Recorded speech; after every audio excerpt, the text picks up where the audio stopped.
This is Bill Newman, WHMP. Welcome to NPR, Northampton Poetry Radio with erstwhile Poet Laureate Rich Michelson. Rich. We'll take it over, and we've got a full house for you tonight. How cool is this? To my left, my Israeli tour buddy, we just came back, Leslea and Newman, Jane Yolen.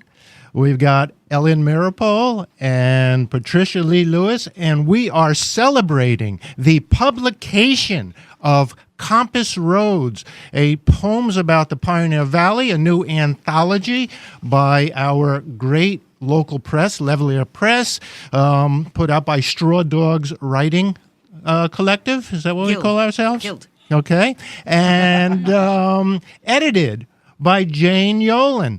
So we can start with anyone, but we'll throw this up. So Jane, you announced this project of poems about the Pioneer Valley by all 62 poets, I think, are in there. There are 62 poets and over 100 poems.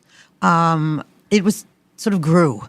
I made the mistake at a meeting once suggesting I'd like to edit this for Straw Dog. Oh, that's a big mistake. I know. That's like going to the restroom and you come back, you find out you've been elected president of the organization. And well, it grew because I knew there were a lot of poets in the Valley, but there were a lot of poets in the Valley. And we're going to have this big, wonderful celebration tomorrow evening. That's Tuesday, the 10th, at the Florence Civic Center on Park Street at 7 o'clock at night. That's when we're going to do our book launch. Fantastic. We'll have readings by various poets, especially the ones who have written poems about Florence. And that's the Florence Civic Center tomorrow night, right? That's right. Tuesday at 7 p.m. That's right. Okay. But if you miss that, we're going to, April 14th, be reading at the East Hampton Book Fest, May 10th at Montague Book Mill, May 16th at the Odyssey in South Hadley, and May 24th at the Jones Library in Amherst. Not that you are going to miss that. You're going to show up tomorrow night at 7 p.m., and then when you go to the other readings, you'll hear some different poets from the anthology, correct? That's right. Always starting with someone who has written a poem about that town. Mm-hmm. So we haven't covered every single town, but we've covered a whole lot of the Valley. Oh, and you were inundated with poems when you put out a press release for this? A call. Yeah. And I'm told, this is news to me, that these are all new poems. That's right. Written for this particular news to anthology. You because you sent me the wrong kind at first. Yes. Naughty you. But then... You have the right to remain silent, Rich. Everything you say was obviously going to be used against you right now. Well, was I the only one who didn't read the directions? No, there were two or three who didn't read the directions. And in fact... you sent 3 poems, all of which were pre-published. And did not find out about this kind of annoying rule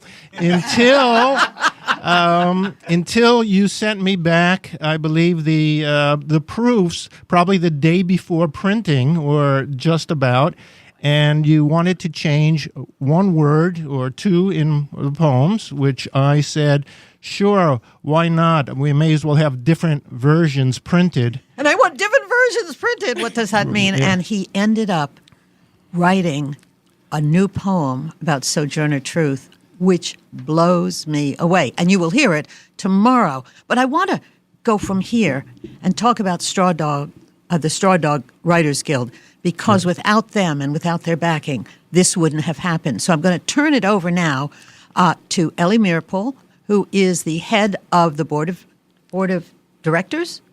Whatever we call ourselves. It's a very loose organization. And she's going to give you a quick little thing about the group and then turn it over to Patricia Lee Lewis, who has a poem about straw dogs that's in the book. Okay, now, Ellen, I assume you are the in charge now because you must have gone to the restroom during one of the meetings. You came back and found out that you had this new role. Okay. Yes, that's what happened. But I'm so pleased to be part of Straw Dog. Straw Dog is a community of writers at all stages of development, from brand new writers to those like Jane Yolen who are and Leslea Newman are spectacularly published. So we offer free and low-cost craft workshops, open mics twice a month, many opportunities for writers to read their work, learn more about craft, and network with other writers. But probably the best way to understand something of the soul of Straw Dog is through Patricia Lee Lewis's poem that is at the beginning of this anthology.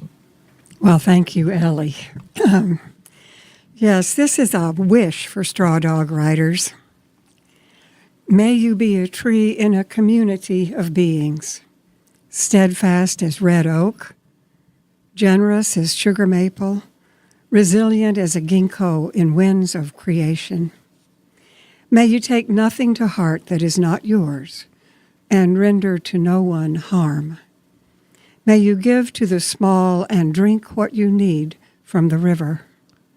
In this season of uncertainty, may you hold in your arms those in shadow, and in the eyes of all creatures, may your words shine. You are listening to NPR, Northampton Poetry Radio. I'm Rich Michelson, and my guests today are talking about Compass Roads, a new anthology, poems about the Pioneer Valley. We will be reading tomorrow night, April 10th at 7 p.m. at the Florence Civic Center in Florence, Massachusetts. About a dozen poets, I think, will be reading who've written poems about East Hampton and the Valley. We hope you can make it. Did you have a question? I did. Who selected the title for the anthology and why? Me. And the name is... This is Jane. Hi, Jane. What's the name? Compass Roads. And why is that the name? Because I wrote an introduction, and in it I mentioned Compass Roads, and I thought that is the sort of thing that I want people to take this as a kind of roadmap, to go to every place that is mentioned here in the poems and read the poem there, because you could do that, and it would, I think, deepen the experience of being at some of these places. Not only the place is interesting or beautiful or quirky. Again, every poem here is about some place Or person. Person in the valley. Person in the valley, or maybe a larger community in the valley, but it's all about the valley. I did have someone send a Berkshire poem, but Berkshire is such a community all of its own. They are part of. This is part of what we call the Rich Michelson syndrome, where you don't read the instructions before you submit your piece. But I since Leslea is not going to be able to make it tomorrow, and she has sort of the iconic Florence poem. We're going to have her read her Florence poem now. Oh, well, thank you for telling me it was iconic. I didn't know that. Florence is expanding, declared the Daily Gazette, meaning the small town in western Massachusetts, not my larger-than-life mother, who bore the same name and pooh-poohed the headline. You call that news, she scoffed. Don't they know I've been expanding for years? My mother loved to joke that she never met a plate of pasta she didn't like. Spaghetti, pomodoro, fettuccine, alfredo, rigatoni alla vodka, linguine, carbonara. The Italian dishes rolled off her tongue and down her throat easily and frequently, until cancer pulled up a chair beside her and devoured her appetite whole. My hearty mother put down her fork, pushed back her chair, and bid farewell to pound after pound, while she fiercely held on to the hope that she could beat the unbeatable. She couldn't. Now, every day I drive through town and see her name everywhere. Florence Savings Bank, Florence Hardware Store, Florence Auto Sales, Florence Dry Cleaners, Florence Dental Care, Florence, Florence, Florence. Everywhere I turn, I call her name in vain.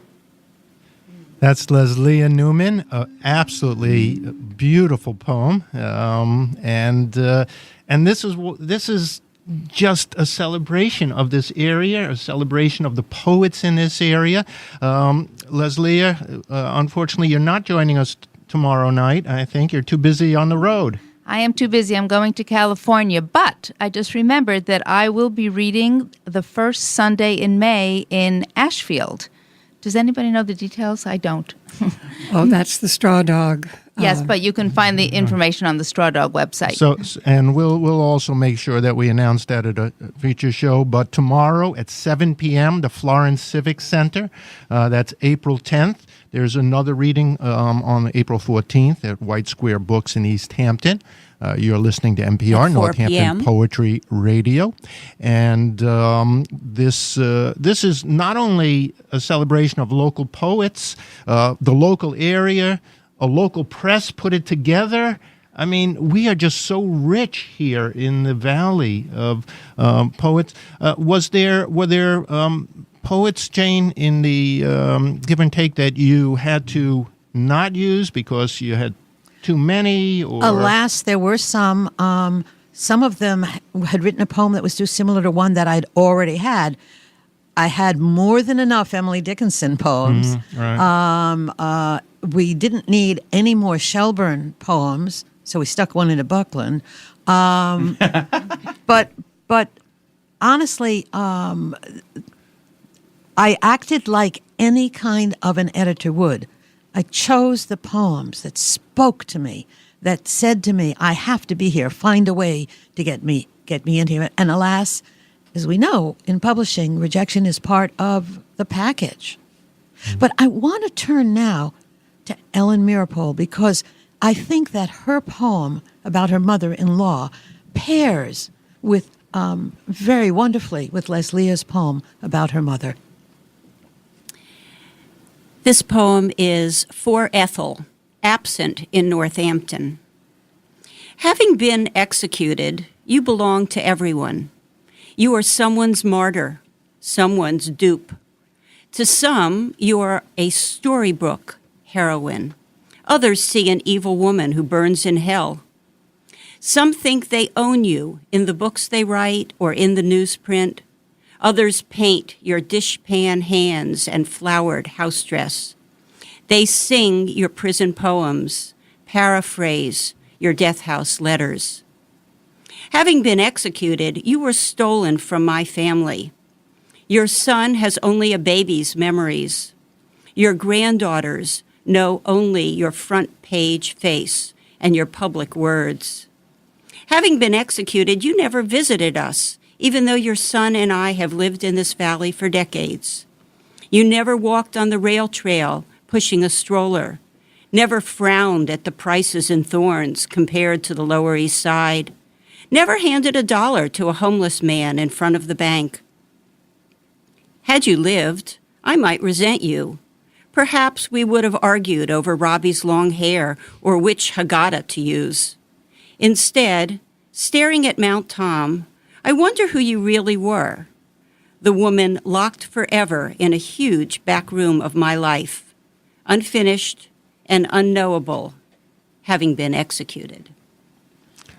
Pioneer Valley and the world. It all comes together. We're going to take a break now, and we will be back with NPR, Northampton Poetry Radio, talking about Compass Roads, a new anthology by the Straw Dogs Collective, and edited by Jane Yolen.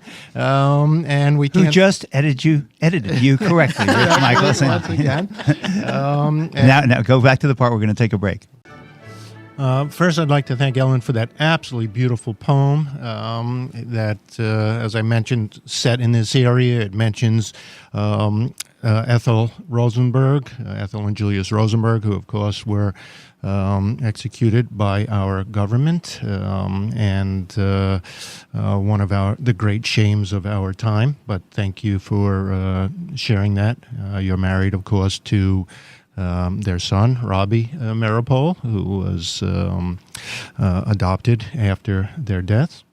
And I want to make sure we have time. I'm not going to read my poem, but if you come tomorrow night at 7 o'clock to the Florence Civic Center in Florence, you will see the poem that Jane pulled out of me last minute when she said, no, it has to be all new. And not only that, she was kind enough to give me a subject. There was blood on the floor.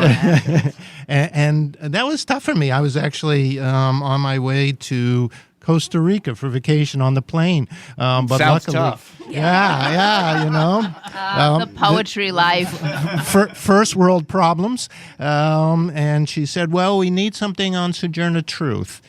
So I hope you'll come and join us at 7 p.m. tomorrow night. I'll be reading with many fine poets, including Jane Yolen, who's going to read us one of her poems right now. Because I came to the Valley by being a student at Smith College, when we were looking for a place to live permanently, that's why I came here. And we found a house in Hatfield. So I'm now kind of the Hatfield writer. But slowly and surely, there are lots of other Hatfield writers, too. But I always remember that Miss Sophia Smith got there first. And this is a poem that takes in both Northampton then and Hatfield. It's called Miss Sophia Smith Regrets. Sitting on the lower step of her impressive Hatfield grave, Miss Sophia sighs.